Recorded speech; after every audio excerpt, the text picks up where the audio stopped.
to them on the water.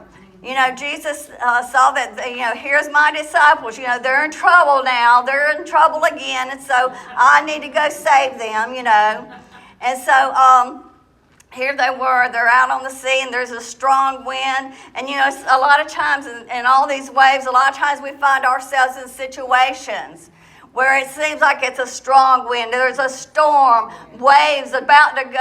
We feel like we're about to go under these waves. But Jesus comes walking to them on the water.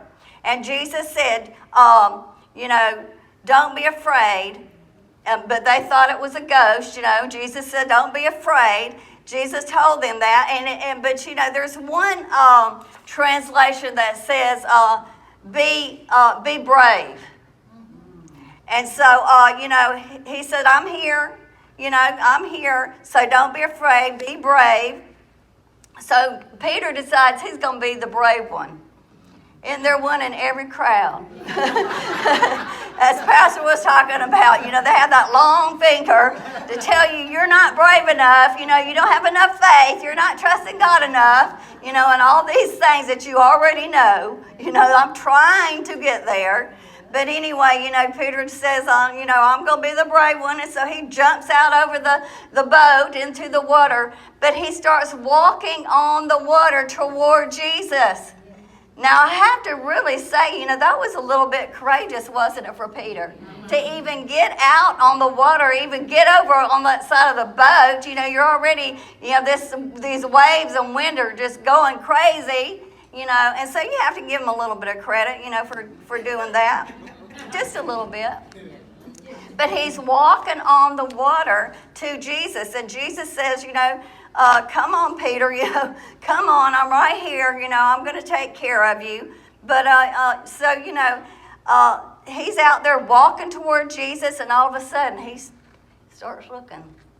He starts hearing the wind, the strong wind. He's seeing the waves, how big the waves are. He gets his focus off of Jesus and on to the storm that's going on around him, and he begins to sink. Amen. He begins to sink into the water. He became afraid.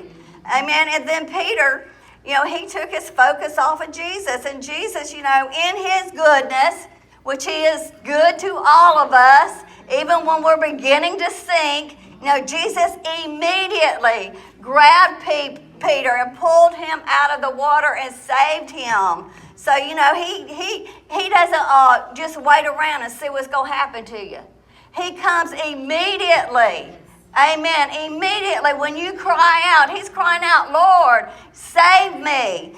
Save me from this situation. Help me in this situation, Father. And immediately Jesus is right there to save you. He's right there to help you. Amen.